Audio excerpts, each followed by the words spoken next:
Hi viewers, welcome to news 18 Telugu. Telugu రాష్ట్రాల రాజకీయ ముఖ చిత్రంపై ఎప్పుడూ ఏదో ఒక సంచలనం ఉంటూనే ఉంటుంది. కానీ ఇటీవల ఉస్మానియా యూనివర్సిటీ మాజీ ప్రొఫెసర్, ప్రముఖ రాజకీయ విశ్లేషకుడు K Nageswararao, AP deputy CM, Janasena అధినేత పవన్ కళ్యాణ్ మధ్య రేగిన వివాదం అనూహ్యమైన మలుపులు తిరిగింది. ఒక సాధారణ యూట్యూబ్ వీడియోతో మొదలైన ఈ వ్యవహారం రెండు రాష్ట్రాల రాజకీయాలను కుదిపేసింది. ఒకవైపు భావ ప్రకటన స్వేచ్ఛ, మరోవైపు బాధ్యతాయుతమైన జర్నలిజం అనే అంశాలపై తీవ్ర చర్చకు దారితీసింది. ఈ వివాదంలో ఏపీ పోలీసుల రాక, తెలంగాణ నేతల ఎంట్రీ, జర్నలిస్టుల ఆగ్రహం, ప్రాంతీయ విద్వేషాలు, ఇలా ఎన్నో కోణాలు దాగి ఉన్నాయి. అసలు ఈ గొడవ ఎక్కడ మొదలైంది, ఏ మలుపులు తిరిగిందనే విషయాలను నిష్పాక్షికంగా, సమగ్రంగా పరిశీలిద్దాం.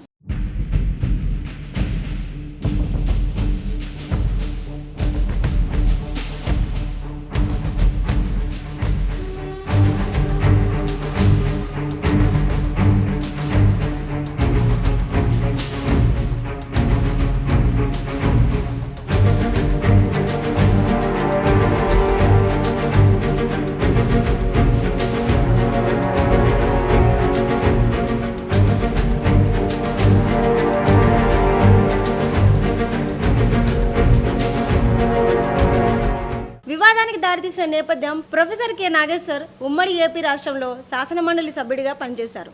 ఉస్మానియా యూనివర్సిటీలో జర్నలిజం ప్రొఫెసర్గా ఎంతోమంది విద్యార్థులకు పాఠాలు చెప్పారు. దశాబ్దాలుగా పత్రికల్లో కాలమ్స్ రాయడంతో పాటు టీవీ ఛానల్లో చర్చా కార్యక్రమంలో ఆయన విశ్లేషణలకు ఒక ప్రత్యేకమైన గుర్తింపు ఉంది.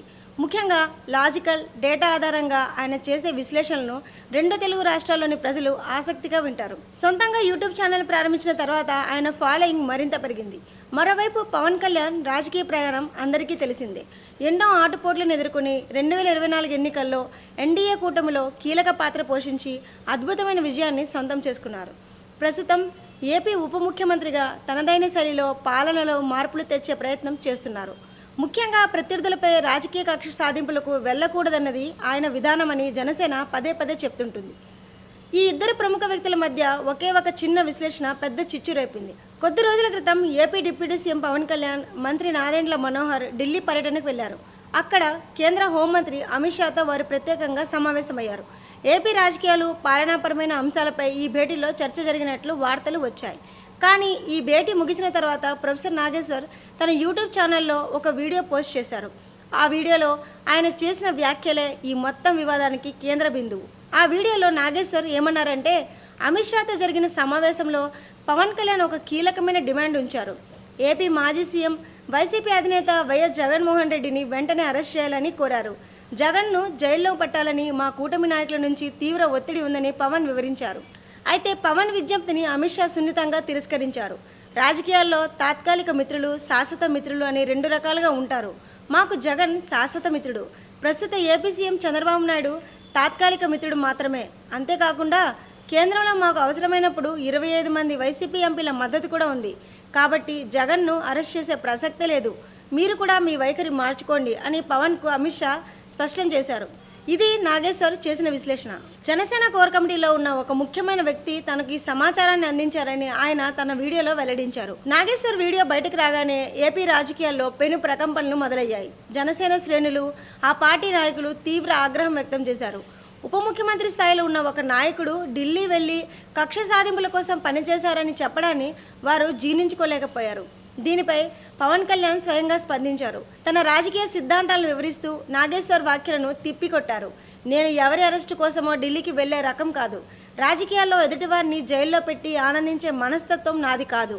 ప్రజల సమస్యల పరిష్కారం కోసం, రాష్ట్ర అభివృద్ధి కోసం కేంద్ర పెద్దలను కలుస్తాను తప్ప ఒక నాయకుని అరెస్ట్ చేయమని అడగాల్సిన అవసరం నాకు లేదు. ఎవరి అరెస్టు ద్వారానో రాజకీయంగా ఎదగాలని నేను కోరుకోను అని పవన్ కళ్యాణ్ స్పష్టం చేశారు. అమిత్ షా గారు ఎలాంటి వ్యక్తి? Toughest home minister after Shri Sardar Vallabhbhai Patel. ఆయన నేను చాలా దగ్గరగా చూశాను. నేను ఆయనకి నేను ఏదో చెప్పానంట, ఆయన నన్ను తిట్టారంట. ఇది వీరు విన్నారంట. వీరికన్నా మనోహర్ గారికి తెలిసిన వ్యక్తి మనోహర్ గారు చెప్పి ఆయన చెప్పారంటే వీరు విన్నారంట. నాకు ఏమనిపిస్తుంటే, రోడ్డు మీద వెళ్ళేవాళ్ళు ఎవరో మాట్లాడితే వేరు, ఒక క్రెడిబిలిటీ ఉన్న విశ్లేషకులు ఇలా మాట్లాడితే తప్పదు. జనసేన నాయకులు సైతం ప్రొఫెసర్ నాగేశ్వర్పై లాజికల్గా ప్రశ్నల వర్షం కురిపించారు. దేశంలోనే అత్యున్నత భద్రత ఉండే కేంద్ర హోంమంత్రి కార్యాలయంలో కేవలం 3 వ్యక్తుల మధ్య జరిగిన అత్యంత గోప్యమైన చర్చలు బయట ఉన్న ప్రొఫెసర్కు ఎలా తెలుస్తాయని వారు నిలదీశారు. కనీసం కామన్ సెన్స్ లేకుండా ఒక సీనియర్ జర్నలిస్ట్ ఇలాంటి కల్పిత కథలను ఎలా ప్రచారం చేస్తారని ప్రశ్నించారు. ఇది పూర్తిగా వైఎస్ జగన్పై సానుభూతి పెంచేందుకే, పవన్ కళ్యాణ్ను కుట్రదారుడిగా చూపించేందుకే పన్నిన వ్యూహమని జనసేన ఆరోపించింది. నాదెండ్ల మనోహర్ స్పందిస్తూ ఈ వ్యాఖ్యలను వెంటనే వెనక్కి తీసుకోవాలని నాగేశ్వర్ను డిమాండ్ చేశారు. వివాదం కేవలం మాటలకే పరిమితం కాలేదు. సోషల్ మీడియాలో జనసేన ఐటీ సెల్ కార్యకర్తలు నాగేశ్వర్పై తీవ్ర స్థాయిలో ట్రోలింగ్ మొదలుపెట్టారు. ఆయన ఒక పార్టీకి అమ్ముడుపోయారని, జర్నలిజం ముసుగులో రాజకీయాలు చేస్తున్నారని తీవ్ర పదజాలంతో విమర్శించారు. మరోవైపు చట్టపరంగా కూడా నాగేశ్వర్ను ఎదుర్కోవాలని జనసేన నిర్ణయించింది. ఉప ముఖ్యమంత్రి పవన్ కళ్యాణ్ ప్రతిష్టను దెబ్బతీసేలా తప్పుడు ప్రచారం చేశారంటూ ఏపీలోని కాకినాడ, మచిలీపట్నం సహా పోలీస్ స్టేషన్లో ఆయనపై క్రిమినల్ కేసులు నమోదు చేశారు. ఈ కేసుల ఆధారంగా ఏపీ సిఐడి పోలీసులు రంగంలోకి దిగారని, నాగేశ్వర్ను విచారించడానికి హైదరాబాద్ వస్తున్నారని కూడా వార్తలు వచ్చాయి. ఏ క్షణంలోనైనా ఆయన అరెస్ట్ చేసి ఏపీకి తీసుకువెళ్తారని మీడియాలో పెద్ద ఎత్తున ప్రచారం జరిగింది. దీంతో పరిస్థితి చేయి దాటిపోతుందని గ్రహించిన ప్రొఫెసర్ నాగేశ్వర్ దిద్దుబాటు చర్యలకు ఉపక్రమించారు. తాను చేసిన వీడియోపై పశ్చాత్తాపం వ్యక్తం చేస్తూ మరో వీడియోను విడుదల చేశారు. తనను ఒక వ్యక్తి ఇచ్చిన తప్పుడు సమాచారం వల్లే ఆ విశ్లేషణ చేశానని, ఆ వార్తల్లో నిజం లేదని తాను గ్రహించానని తెలిపారు. తాను చేసిన వ్యాఖ్యలకు బేషరతుగా వెనక్కి తీసుకుంటానని పవన్ కళ్యాణ్ అభిమానులు ఆ విషయాన్ని అర్థం చేసుకోవాలని కోరారు. ఒక సీనియర్ జర్నలిస్ట్ తన తప్పును బహిరంగంగా అంగీకరించడం నిజంగా అభినందించదగ్గ విషయం. ఆయన వివరణతో వివాదం అక్కడితో ముగుస్తుందని అంతా భావించారు. కానీ అలా జరగలేదు. నాగేశ్వర్ తప్పు ఒప్పుకున్న తర్వాత కూడా కేసులు ఉపసంహరించుకోకపోవడం, అరెస్టు వార్తలు మరింత జోరుగా ప్రచారం కావడంతో ఆయన అప్రమత్తమయ్యారు. తన భద్రత కోసం తెలంగాణ డీజీపీ సివి ఆనంద్ను స్వయంగా కలిసి పరిస్థితిని వివరించారు. ఒకవేళ ఏపీ పోలీసులు వస్తే న్యాయపరంగా ఎలా ఎదుర్కోవాలన్న దానిపై న్యాయవాదులతో సంప్రదింపులు జరిపారు. ఇక్కడే ఈ వివాదం ఆంధ్ర వర్సెస్ తెలంగాణ రంగు పులుముకుంది. ఒక జర్నలిస్ట్ తప్పు తెలుసుకొని బహిరంగంగా క్షమాపణ చెప్పిన తర్వాత కూడా ఏపీ పోలీసులు హైదరాబాద్కు వచ్చి అరెస్ట్ చేస్తారా అన్న ప్రశ్న తెలంగాణ మేధావుల్లో తలెత్తింది. ఇది కేవలం నాగేశ్వర్పై దాడి కాదని, తెలంగాణ మేధావర్గంపై భావ ప్రకటన స్వేచ్ఛపై ఏపీ నేతలు చేసిన దాడిగా వారు పరిగణించారు. తెలంగాణ కాంగ్రెస్ నాయకులు సైతం ఈ ఇష్యూలో ఎంటర్ కావడంతో రాజకీయ వేడి మరింత పెరిగింది. కాంగ్రెస్ ఎమ్మెల్యేలు, మంత్రులు కొందరు పరోక్షంగా నాగేశ్వర్కు మద్దతు తెలిపారు. హైదరాబాద్లో తెలంగాణ పోలీసుల అనుమతి లేకుండా ఏపీ పోలీసులు ఎలా అడుగు పెడతారని వారు హెచ్చరించారు. ప్రభుత్వాన్ని విమర్శించిన ప్రతిసారి పోలీసు కేసులతో గొంతు నొక్కాలని చూడటం ప్రజాస్వామ్యానికి ప్రమాదమని సిపిఎం సహా పలు వామపక్ష పార్టీలు, ప్రజా సంఘాలు తీవ్రంగా మండిపడ్డాయి. నటుడు ప్రకాష్ రాజ్ లాంటి వారు కూడా నాగేశ్వర్కు మద్దతుగా నిలిచారు.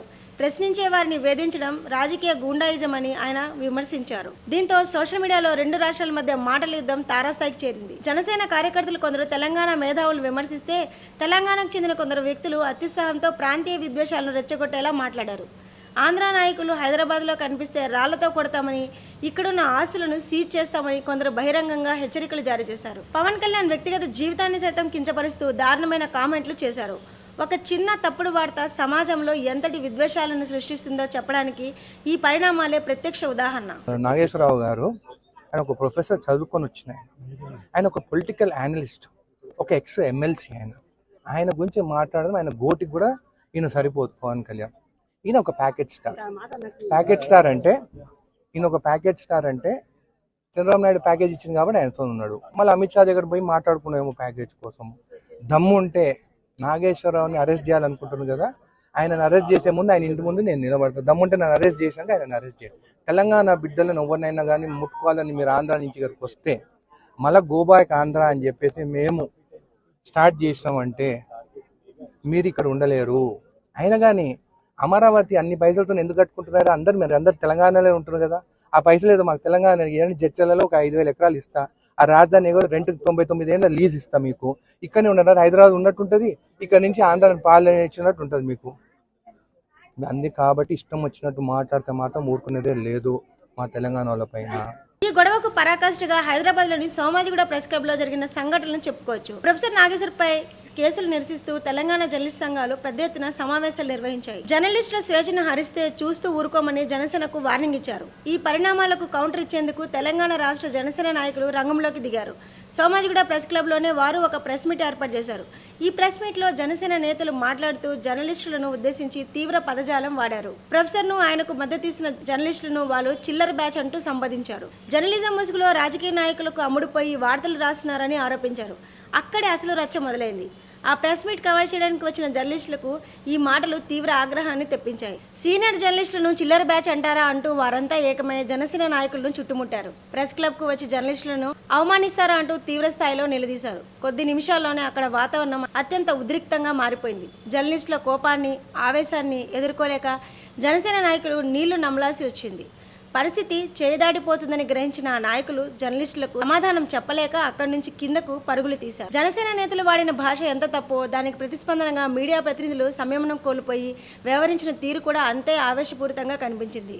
ఈ మొత్తం ఎపిసోడ్ను నిష్పాక్షికంగా విశ్లేషిస్తే రెండు వైపులా లోపాలు స్పష్టంగా కనిపిస్తాయి. మొదటిగా ప్రొఫెసర్ నాగేశ్వర్ వైపు నుంచి చూస్తే దశాబ్దాల అనుభవం ఉన్న ఒక సీనియర్ జర్నలిస్టు కేంద్ర హోంమంత్రి లాంటి అత్యున్నత పదవిలో ఉన్న వ్యక్తి గురించి మాట్లాడేటప్పుడు మరింత బాధ్యతాయుతంగా వ్యవహరించాల్సి ఉంది. ఒక ముఖ్యమైన వార్తను ప్రసారం చేసే ముందు దానిని కనీసం 2-3 సోర్సెస్ ద్వారా నిర్ధారించుకోవాలి. కేవలం ఒక వ్యక్తి ఇచ్చిన సమాచారాన్ని నమ్మి ఎలాంటి ఆధారాలు లేకుండా ఇంత పెద్ద విషయాన్ని బయటపెట్టడం వృత్తిపరమైన లోపమే. దీనివల్ల సమాజంలో అనవసరమైన తప్పుడు ప్రచారం జరుగుతుంది. పవన్ కళ్యాణ్ ప్రతిష్ట దెబ్బతినే అవకాశం ఉంటుంది కాబట్టి జనసేన నాయకులు ఆగ్రహం వ్యక్తం చేయడంలో పూర్తి న్యాయం ఉంది.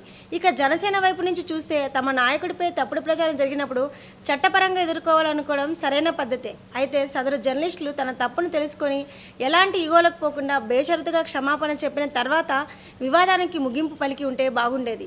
అలా కాకుండా తప్పు ఒప్పుకున్న తర్వాత కూడా పోలీసు కేసులతో భయపెట్టాలని చూడటం, అరెస్టుల వరకు వెళ్లడం కక్ష సాధింపు చర్య కిందకే వస్తుంది. ఇది ఏమాత్రం ప్రజాస్వామ్య విధానం అనిపించుకోదు. సోషల్ మీడియాలో తమ కార్యకర్తలు విపరీతమైన ట్రోలింగ్ చేస్తుంటే పార్టీ పెద్దలు వారిని కట్టడి చేయకపోవడం కూడా విమర్శలకు తావిచ్చింది. అధికారంలో ఉన్నవారు విమర్శల పట్ల మరింత సహనం పాటించాలి. అదే సమయంలో మూడో పక్షంగా ఎంటర్ అయిన రాజకీయ నాయకులు, జర్నలిస్టులు ఈ గొడవను మరింత పెద్దది చేశారు. ఒక సాధారణ తప్పును ఆంధ్ర వర్సెస్ తెలంగాణ విద్వేషంగా మార్చడం చాలా ప్రమాదకరమైన ధోరణి. రెండు రాష్ట్రాల ప్రజలు సామరస్యంగా కలిసి జీవిస్తున్న తరుణంలో ఇలాంటి చిన్న చిన్న కారణాలతో ప్రాంతీయ చిచ్చు రగిలించడం ఎవరికీ మంచిది కాదు. అలాగే ప్రెస్ క్లబ్ సాక్షిగా జర్నలిస్టులు, రాజకీయ నేతలు సంయమనం కోల్పోయి వ్యవహరించిన తీరు పౌర సమాజానికే సరైన సంకేతాలు పంపదు. జర్నలిస్టులకు ప్రభుత్వాన్ని ప్రశ్నించే స్వేచ్ఛ ఖచ్చితంగా ఉండాలి. కానీ ఆ స్వేచ్ఛ పేరుతో తప్పుడు వార్తను ప్రచారం చేయకూడదు. అలాగే రాజకీయ నాయకులకు తమ ప్రతిష్టను కాపాడుకునే హక్కు ఉంటుంది. కానీ విమర్శించిన వారిని పోలీసు బలగాలతో అణిచివేయాలని చూడకూడదు. ఈ వివాదం జర్నలిస్టులకు తమ వృత్తిపరమైన బాధ్యతలను గుర్తు చేయడంతో పాటు రాజకీయ నాయకులకు విమర్శల పట్ల ఉండాల్సిన సహనాన్ని మరోసారి ఎత్తి చూపింది. భవిష్యత్తులో ఇలాంటి సంఘటనలు పునరావృతం కాకుండా ఉండాలంటే రెండు పక్షాలు హుందాతనంతో వ్యవహరించాల్సిన అవసరం ఎంతైనా ఉంది. ఇది ఇవాళ స్పెషల్ వీడియో. మరిన్ని వీడియోస్ కోసం న్యూస్ 18 తెలుగు ఛానల్ని సబ్స్క్రైబ్ చేసుకోండి. Thank you.